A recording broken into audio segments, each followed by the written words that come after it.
Hello বন্ধুরা, তোমরা সবাই কেমন আছো? আশা করি এই শীতের সকালে তোমাদের অনেকের ঘুম ভাঙেনি বা তোমরা অনেকেই প্রিপারেশন নিচ্ছ বিভিন্ন কম্পিটিটিভ এক্সামের অথবা নার্সিং এক্সাম বা অন্যান্য ত্রিপুরার মধ্যে হয়ে থাকা সফেদের আন্ডারে বিভিন্ন এক্সাম। তোমরা যারা প্রিপারেশন নিচ্ছ হয়তো তোমাদের কাছে মোবাইল আছে, তোমরা এই ভিডিওটা আমাদেরকে ফার্স্ট দেখছো। তাহলে চলো আজকের এই বিস্তারিত ইনফরমেশনটি বা এই ভিডিওটি আমরা স্টার্ট করি। আজকের এই ভিডিওটার মধ্যে আজকে আমরা আলোচনা করবো ত্রিপুরার একটি সংস্থা থেকে বের হওয়া স্টাফ নার্স রিক্রুটমেন্টের একটা নোটিফিকেশন এবং সফেদ থেকে যে স্টাফ নার্স রিক্রুট বা অন্যান্য পোস্টগুলি রিক্রুট হবে সেই বিষয়ে আমরা আলোচনা করবো। তার সাথে সাথে এইচএমসি এবং জিবিপি হসপিটালের যে রিক্রুটমেন্ট প্রসেস এবং সেখানে 100 স্টাফ নার্স রিক্রুটমেন্টের যে প্রসেসটা সেটার কতটুকু এগিয়েছে বা কবে নিয়োগ করা হবে এবং ত্রিপুরা হেলথ ডিপার্টমেন্ট থেকে কীভাবে নিয়োগ করা হচ্ছে বা কীরকম তাদের নিয়োগ করার ক্রাইটেরিয়া সেই সম্পর্কে সম্পূর্ণ বিস্তারিত ইনফরমেশন বা আলোচনা আমরা এই ভিডিওটার মধ্যে করব। তাই আমি তোমাদের প্রত্যেককে বলবো, তোমরা যারা জব এক্সপিরিয়েন্ট আছো, স্টাফ নার্স অথবা অন্যান্য ক্যাডার থেকে তোমরা আমাদের এই ভিডিওগুলি দেখছো, আমি তোমাদের বলবো তোমরা আমাদের এই ভিডিওটা ফার্স্ট ক্লাস সম্পূর্ণ দেখো। কারণ কেন আজকে আমরা খুবই বিস্তীর্ণ একটা আলোচনা করব এবং আমি তোমাদের আরেকটা জিনিস বলতে চাই, তোমাদের প্রত্যেককে, তোমরা প্রত্যেকে বা অনেকেই আছো আমাদের ভিডিওগুলি দেখো কিন্তু আমাদের কোনো থ্যাঙ্কস বা হাইপ পাঠাও না, যার জন্য আমাদের ভিডিওগুলির রিচ কিন্তু খুবই কমে যাচ্ছে। আগে যেমন দেখতাম আমরা 3,000 4,000 ভিউজ আসতো, কিন্তু এখন সেই রিচটা কমে দাঁড়িয়েছে 200 300 বা 100। তো তোমাদের যদি সেই রকম রেসপন্স না থাকে তাহলে কিন্তু আমিও সেই রকম আমাদের বা আমার 100% আমার এফোর্ট দিয়ে ভিডিও বানাতে আমারও ইচ্ছা হয় না। কারণ কেন, তোমরা যদি লাইক না দাও, কমেন্ট না করো, হাইপ না পাঠাও, তার সাথে সাথে যদি কেউ এক দুটো যদি থ্যাঙ্কস পাঠিয়ে দাও তাহলে তো ভালোই হয়। আমি বলবো না তোমরা যারা বিভিন্ন চাকরি প্রত্যাশী আছো বা বিভিন্ন ইন্টারভিউ দিচ্ছ তোমরা আমাকে থ্যাঙ্কস পাঠাও, আমি তাদের কাছে বলবো তোমরা যারা আমাদের এই ভিডিওগুলি দেখছো বা তোমরা বিভিন্ন জায়গায় জব পেয়েছো আমাদের এখান থেকে ভিডিওগুলি দেখে, আমি তোমাদেরকে বলবো তোমরা হয়তো থ্যাঙ্কস পাঠাতে পারো। কারণ কেন, তোমরা যদি একটু আমাদেরকে হেল্প না করো তাহলে কিন্তু খুব একটা অসুবিধা হয়ে যায়। ঠিক আছে, কারণ কেন আমারও সব কিছু সামলিয়ে তোমাদের জন্য এই ভিডিও কন্টেন্টগুলি বানাতে হয়, আর যেগুলি খুব সময়ের প্রয়োজন। ঠিক আছে, তো একটু চেষ্টা করে দেখবে, হয়তো একটা লাইক বা একটা কমেন্ট বা একটা হাইপ, কমেন্টের সাথেই হাইপ থাকে, সেই হাইপটাও পাঠাতে পারো অথবা থ্যাঙ্কসও পাঠাতে পারো।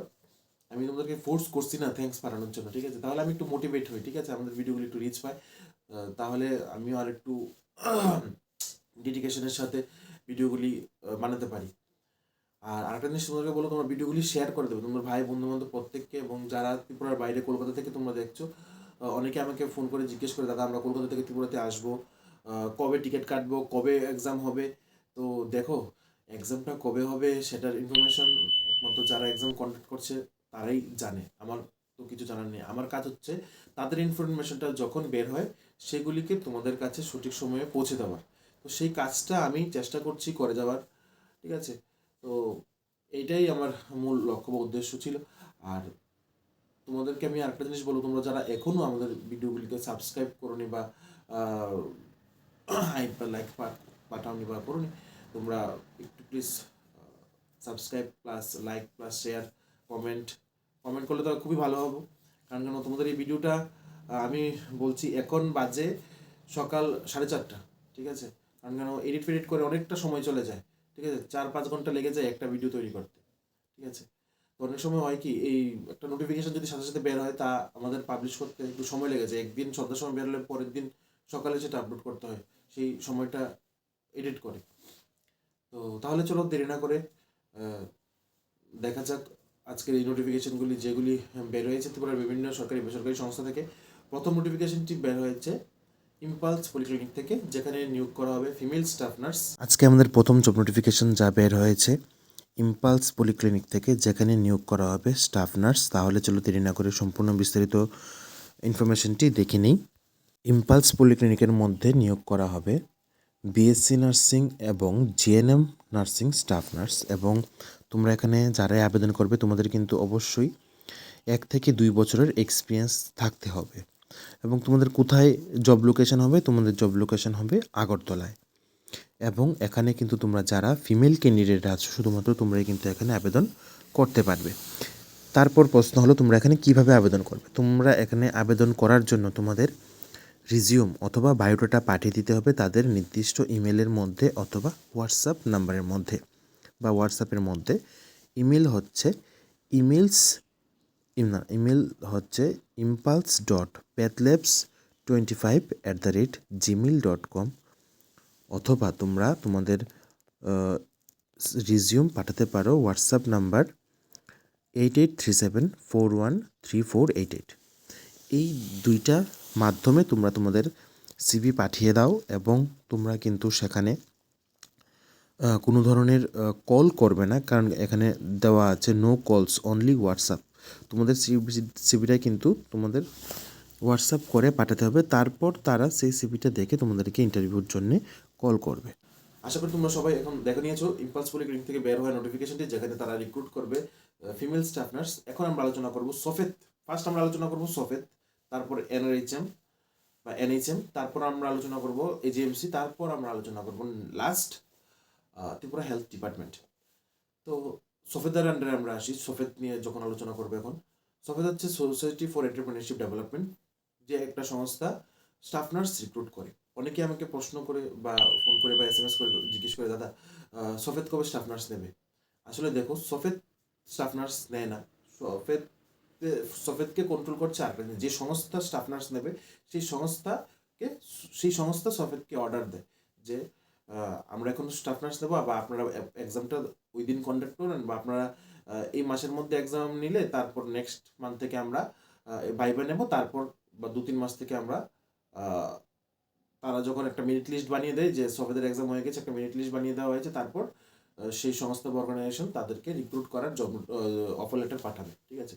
তো সফেদ নিজেদের থেকে কোনো কিছুই করে না। যখন একটা সংস্থা এখন যে নোটিফিকেশনটা বের হয়েছে 800+ ভ্যাকেন্সি, সেটার মধ্যে যেটাই হচ্ছে সেটা কিন্তু এনএইচএম এবং সফেদের মিলিত সহযোগিতায় কিন্তু এই স্টাফগুলি রিক্রুট হচ্ছে, এবং এখানে কিন্তু পার্ট করে রিক্রুট করা হচ্ছে। প্রথমে আমরা দেখেছি পার্ট এ বা পার্ট 1-এর মধ্যে সেখানে নার্স কাউন্সিলর বা কমিউনিটি নার্স সেখানে নিয়োগ করা হয়েছিল মেন্টাল হেলথের উপর। সেখানে তাদের ইন্টারভিউ হয়ে গেছে। তারপর সেশন বা পার্ট 2-র মধ্যে যেখানে নিয়োগ করা হয়েছিল নার্স ট্রেনিং বা স্কিল নার্স, তো সেখানেও কিন্তু ইন্টারভিউ হয়ে গেছে। এখন সামনে বা আগামী দিনে যে পোস্টগুলি আসছে সেগুলি কিন্তু স্টাফ নার্স, তারপর সিএইচও, তারপর এসএনসিও নার্স, সেই পোস্টগুলিতে কিন্তু সামনে ইন্টারভিউ হবে। তো যেহেতু আগের ইন্টারভিউগুলি হয়ে গেছে আর সামনে কয়েকটা ইন্টারভিউ বাকি, কয়েকটা না প্রচুর ইন্টারভিউ বাকি, তো সেই দিক থেকে চিন্তা করলে মনে হয় না আর বেশি দিন সময় লাগবে। ঠিক আছে? 2-3 মাসের মধ্যে আশা করি সবগুলি ইন্টারভিউ তারা কাভারেজ করে নেবে, 2-3 মাসের মধ্যে। ঠিক আছে? তাই আমি তোমাদের প্রত্যেককে বলবো, তোমরা যারা কলকাতায় আছো তোমাদের ছুটিগুলিকে জমিয়ে রাখো এবং তোমাদের HR কর্তৃপক্ষকে বলে রাখো যে আমাদের এই 2-3 মাস বা 3-4 মাসের মধ্যে কিন্তু ছুটির প্রয়োজন হতে পারে। ঠিক আছে? কারণ কেন, যেহেতু সফেদ একবার নোটিফিকেশন দেওয়া শুরু করে দিয়েছে এবং স্টাফ রিক্রুট করার প্রসেস শুরু করে দিয়েছে পার্ট করে। অলরেডি 2টা পার্ট হয়ে গেছে, বাকি পার্টগুলি বাকি আছে। সেই 2টা পার্টের নোটিফিকেশন কিন্তু আমরা ইউটিউবের মাধ্যমে আপনাদের সামনে দিয়েছি, এবং বাকি পার্টগুলির ইনফরমেশনে কিন্তু আমরা যথাসময়ে আপনাদের কাছে দিয়ে দেবো। তারপর এখন আসছি, সফেদ তো হয়ে গেল সফেদের আলোচনাগুলি। তারপর এখন আসছি এজিএমসি এবং জিবি হসপিটাল থেকে, যেখান থেকে নোটিফিকেশন বের হয়েছিল 100 পোস্টের স্টাফ নার্স রিক্রুট করে। তো সেখানে কিন্তু একাডেমিক সেশনের যে নাম্বারসগুলি, সেই নাম্বারসগুলিও দেখা হবে। তারপর তোমাদের যে তারা ভাইবা ইন্টারভিউ হবে 50 মার্কসের, সেই 50 মার্কস এক্সামটা কিন্তু তারা দেখবে। তারপর মনে হয় ওয়াকিং ইন্টারভিউ হবে। তো সেই যেহেতু 2026 সাল এসে পড়েছে, তো সেই এক্সামটা মনে হয় না বেশি দিন তারা দেরি করবে। কারণ কেন, একটা ইন্টারভিউর লাস্ট সময় হয়তো 2 বছর বা 6 মান্থ এরকম নেয়। ঠিক আছে? বা সেই নোটিফিকেশনটার ভ্যালিডিটি 6 মান্থ অথবা 2 বছর একটা সময় থাকে, আমি ঠিক বলতে পারছি না। তো সেই সময়ের মধ্যে কিন্তু তারা সেই এক্সামটা তারা কন্ডাক্ট করে নেবে। ঠিক আছে? তোমরা যারা প্রিপারেশন নিচ্ছ, তোমাদের একাডেমিক সেশনে নাম্বার ভালো আছে, আমি তোমাদের বলবো তোমরা রিটেন এক্সামের জন্য ভালোভাবে প্রিপেয়ার হও। আর তোমরা তো দেখতেই পেয়েছো রিটেন এক্সামের মধ্যে কিন্তু জিকে, কারেন্ট অ্যাফেয়ার্স, রিজনিং এবং ত্রিপুরা থেকে প্রশ্ন আসবে। যেমন সফেদ থেকেও আসবে, তেমনি ত্রিপুরা এজিএমসি জিবি হসপিটাল থেকেও আসবে।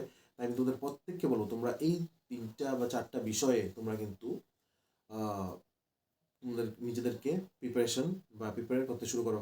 আর আমি আরেকটা জিনিস তোমাদেরকে বলছি, তোমরা যারা ভিডিওটা এখনো পর্যন্ত দেখছো বা লাস্ট পর্যন্ত দেখবে, আমরা কিন্তু ত্রিপুরার মধ্যে ফার্স্ট ইউটিউব চ্যানেল, যা তোমাদেরকে বলেছিলাম বা তোমাদেরকে প্রিপারেশন নেবার জন্য বলেছিলাম গ্যারান্টি দিয়ে, যে তোমাদের কিন্তু রিজনিং, জিকে, কারেন্ট অ্যাফেয়ার্স এবং ত্রিপুরার উপর কিন্তু এমসিকিউ কোশ্চেন আসবে। তোমরা যদি আমাদের আগের ভিডিওগুলি দেখে থাকো তাহলে কিন্তু তোমরা দেখতে পাবে, আমি কিন্তু তোমাদেরকে বলেছিলাম। আর তোমরা যারা ফার্স্ট লাস্ট ভিডিওগুলি দেখো না, তোমাদের কিন্তু অনেক কিছুই অজানা। আর যারা আগের ভিডিওগুলি দেখেছে তারা কিন্তু 2 মাস 3 মাস আগে থেকেই কিন্তু তারা প্রিপারেশন নেওয়া শুরু করে দিয়েছে অলরেডি।